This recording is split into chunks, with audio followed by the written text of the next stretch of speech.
Durante más de 1000 años, un imperio se alzó entre dos mundos, ni completamente romano ni totalmente griego.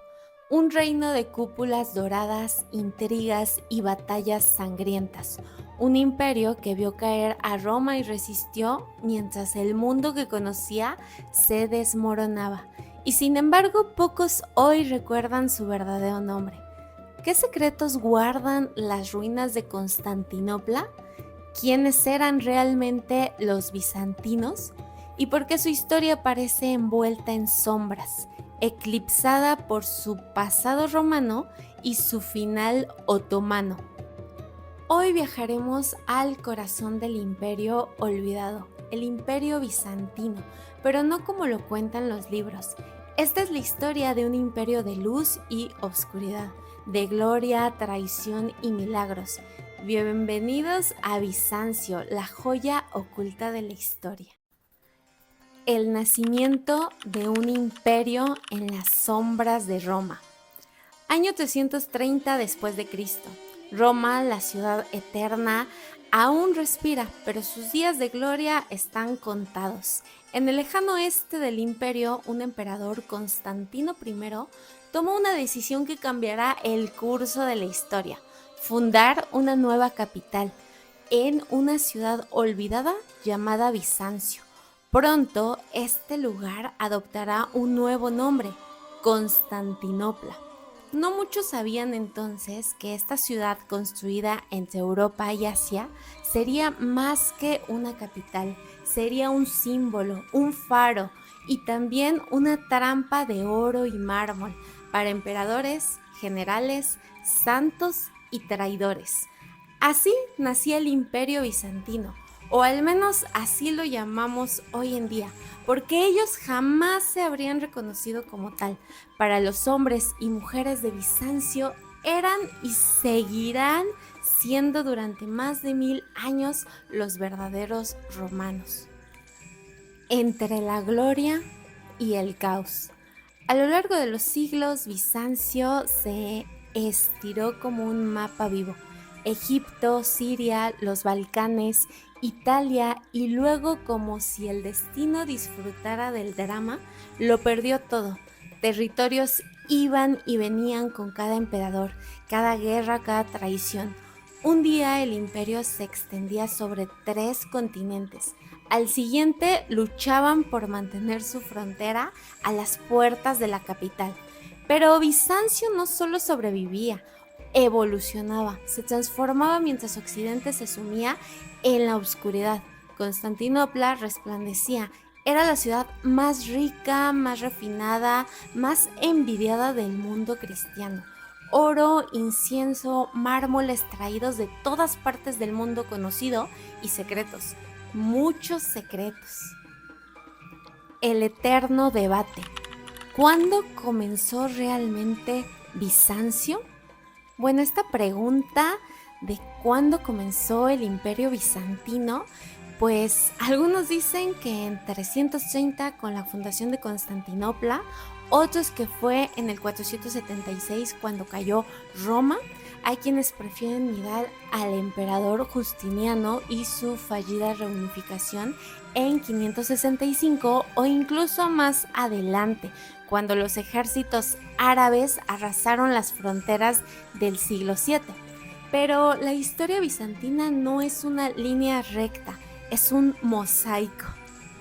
El principio del fin.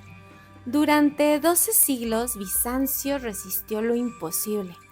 Persas, árabes, cruzados, búlgaros, normandos, incluso sobrevivió a su propia destrucción temporal en 1204, cuando las cruzadas, en teoría cristianos aliados, saquearon Constantinopla. Pero todo imperio tiene un último suspiro.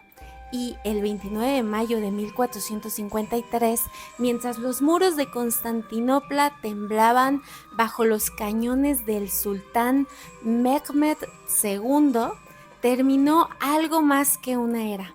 Cayó una ciudad, cayó una civilización y nació un nuevo mundo.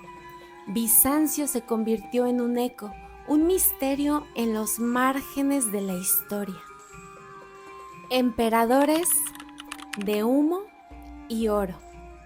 El emperador bizantino no era solo un gobernante, era una sombra sagrada entre los muros del gran palacio, un dios viviente para algunos, un tirano para otros, y su poder era absoluto hasta que dejaba de serlo. Se le llamaba emperador de los romanos, aunque reinaba en un imperio que hablaba griego, rezaba en iglesias doradas y tejía intrigas mejor que cualquier corte medieval.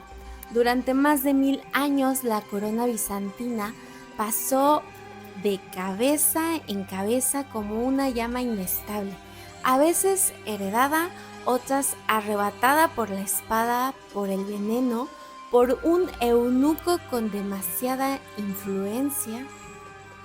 El poder tras el trono. Aunque el emperador tenía el poder absoluto, dirigía el ejército, la iglesia, las finanzas y la justicia, pero estaba lejos de estar solo. Su corte era un laberinto de poderosos ministros, generales ambiciosos y eunucos que controlaban el ascenso al trono como si fuesen sus guardianes invisibles. El Senado era un eco del pasado romano, sin elecciones ni poder real, poblado por hombres que ascendieron más por la espada que por la toga, y detrás de las puertas del palacio el verdadero poder se tejía entre susurros, sellos imperiales y dagas ocultas. Herederos, usurpadores y Dios. No había una regla clara de sucesión, el trono podía pasar de padre a hijo o de emperador caído a general victorioso, pero todos sabían una cosa: nadie se sentaba en ese trono sin la bendición real o fingida de Dios. La ilusión de la eternidad. Durante siglos el imperio construyó una ilusión de continuidad, emperadores con nombres antiguos, rituales copiados del pasado, vestimentas que brillaban como el sol y monedas que mostraban al próximo heredero, incluso antes de que el trono estuviera vacío. Pero esa ilusión era frágil. Detrás del esplendor, el trono bizantino era uno de los más peligrosos del mundo, y sin embargo sobrevivió 12 siglos más que cualquier otro imperio medieval, como si la ciudad misma, Constantinopla, protegiera a sus emperadores incluso de sí mismos. El nombre de una familia lo era todo. Si nacías como uno poderoso, las puertas del palacio se abrían. Si no, podías pasar toda tu vida intentándolo. En Bizancio, el linaje se escribía en títulos, anillos, ropajes, bordados de oro y sellos que hablaban más fuerte que las palabras. Pero el imperio no era una aristocracia cerrada. No del todo. El conocimiento, el favor imperial o una oportunidad bien aprovechada podían elevar a un simple burócrata hasta el trono. Así lo demostraron muchos, desde generales sin cuna hasta mujeres que tejieron poder en la sombra. El espejo de las clases sociales. La sociedad bizantina era una pirámide donde cada escalón era más peligroso que el anterior. En la cima, los ricos, terratenientes, los cortesanos, los altos cargos eclesiásticos, y debajo, pues, los comerciantes, artesanos, pequeños propietarios rurales, y más abajo aún, campesinos, trabajadores, libres, siervos y esclavos. Una vida marcada por el lugar donde nacías. Sin embargo, a diferencia de otros reinos, en Bizancio no todo estaba perdido para los de abajo. La movilidad social, aunque lenta, sí existía. Una herencia inesperada, una alianza con una familia poderosa, una guerra que borrara la aristocracia local, y podías escalar o caer. Las mujeres del Imperio Bizantino. ¿Y las mujeres? Su mundo también dependía del apellido que portaban. Las nobles pues dirigían los asuntos del hogar, educaban a sus hijos y en la sombra influían en emperadores, conspiraban por el trono o escribían historia. Anna Komnena, princesa e historiadora, no fue la única que dejó huella. Algunas fueron emperatrices regentes, otras fundaron monasterios, conservaron propiedades y redes de poder, pero muchas más vivieron vidas invisibles. Tejían, rezaban, vendían en el mercado o eran vendidas en él. Entre Dios y la supervivencia. La mayoría del pueblo vivía entre la obediencia a Dios y la necesidad de sobrevivir. Trabajaban la tierra de otros, pagaban impuestos que nunca entendían y confiaban en que los santos protegerían su alma si el emperador no podía proteger sus cuerpos. Algunos se refugiaban en la iglesia, otros huían al desierto para ser monjes, pero todos, ricos o pobres, sabían una verdad antigua. En Bizancio la fortuna cambiaba más rápido que el viento. Hoy podías tener un techo de mármol y mañana dormir bajo las ruinas. La iglesia bizantina, el trono invisible. En Bizancio a Dios no solo se le rezaba, se gobernaba, porque aquí la fe no era solo un refugio, era una herramienta de poder, un arma política y una forma de identidad imperial. La división del alma, el cisma del Oriente. Durante siglos la Iglesia de Roma y la de Constantinopla caminaron juntas, pero cada paso las alejaba más. Discutían por todo, por palabras, por símbolos, por migajas de poder. ¿Debía el pan ser con levadura o sin ella? ¿Cristo tenía dos naturalezas o una? ¿Quién mandaba, el Papa o el Patriarca? Cada duda, una herida. Cada dogma un campo de batalla. En el año 1054 la ruptura fue irreversible. Roma excomulgó a Constantinopla y Constantinopla a su vez excomulgó a Roma. Y así, con una carta lanzada sobre un altar, nació el cisma de Oriente. No fue solo una división espiritual, fue una fractura geopolítica. El imperio quedó solo, rodeado de enemigos y con la cristiandad occidental mirándolo como un traidor. Íconos y herejías, el rostro de Dios en llamas. Pero la mayor guerra no fue contra Roma, fue interna, fue contra las imágenes, ya que en el siglo VIII algo cambió. Los emperadores, tal vez influenciados por victorias musulmanas o buscando centralizar el poder, comenzaron a ver los íconos, esas pinturas sagradas, como amenazas. ¿Era correcto representar a Dios con un rostro humano o era idolatría disfrazada de fe? Lo que siguió fue una purga cultural, la iconoclasia. Imágenes sagradas fueron quemadas, iglesias saqueadas, monjes torturados. Fue una guerra santa. Durante más de 100 años, el imperio se dividió entre iconoclastas e iconófilos. No era solo arte, era identidad, era control, era teología convertida en política. Finalmente, en el año 843, los íconos regresaron, se les llamó el triunfo de la ortodoxia, pero el daño ya estaba hecho, los templos estaban vacíos y los corazones pues divididos. Arte y arquitectura bizantina, el lenguaje de lo eterno. Cuando un imperio habla, lo hace con ejércitos. Cuando un imperio quiere ser recordado, habla con piedra, con mármol, con oro. Y Bizancio, vaya que habló fuerte. Aunque el imperio se devastó hace siglos, su arte sigue intacto. En las paredes de sus iglesias el tiempo no existe, solo hay rostros dorados, ojos inmóviles, figuras que flotan en el silencio del más allá.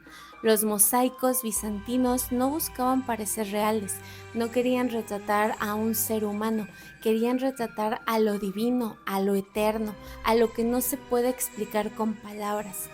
Hechos con miles de diminutas teselas de vidrio, oro y piedra, cada mosaico era una plegaria visual, una visión del cielo incrustada en las paredes de la tierra. Santa Sofía, San Vital en Rabane, las iglesias de Tesalónica. Sus muros aún brillan con figuras que se miran fijo, como si supieran algo que tú no sabes. Y esto no eran simples pinturas, eran portales. Los íconos bizantinos no se miraban, se veneraban, se les prendían velas, se les hablaba, se les lloraba, porque no representaban a Cristo, a los santos, eran su presencia misma. Realizados sobre madera con cera caliente y pigmentos preciosos. Cada icono era una mezcla de arte, devoción y misticismo, a menudo anónimos porque su autor no importaba, solo lo sagrado que contenía.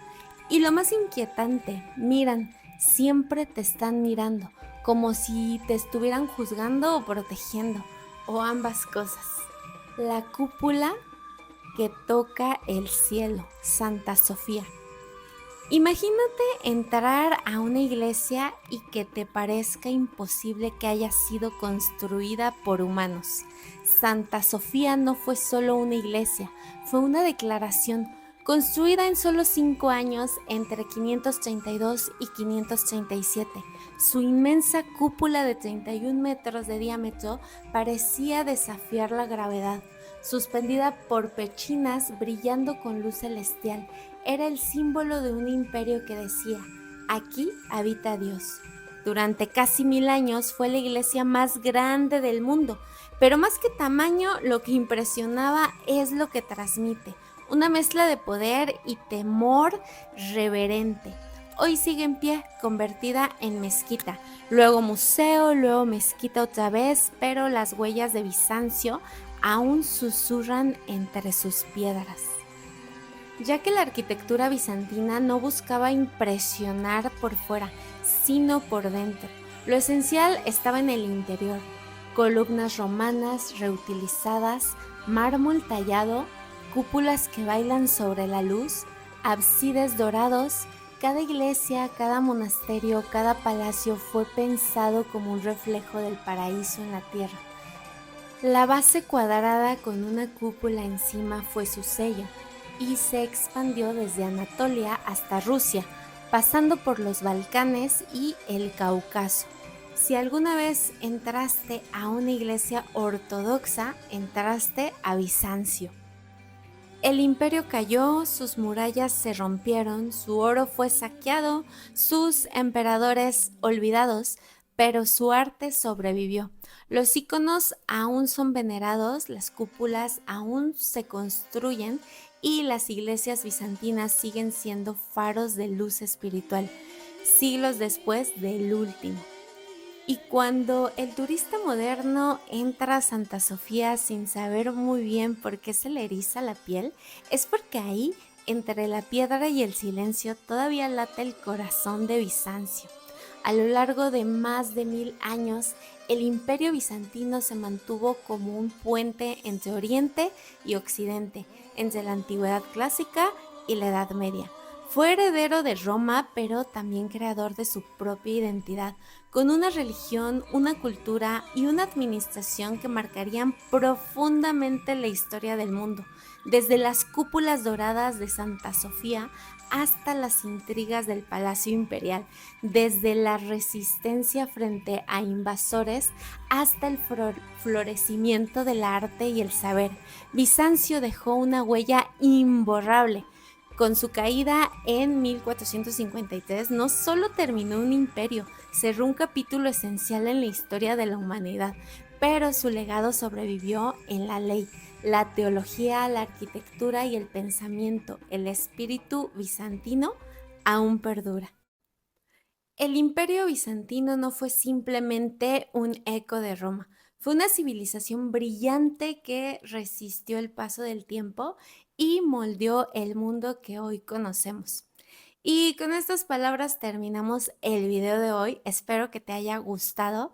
No olvides suscribirte para descubrir más historias ocultas del pasado y pues nos vemos en un próximo video. Bye.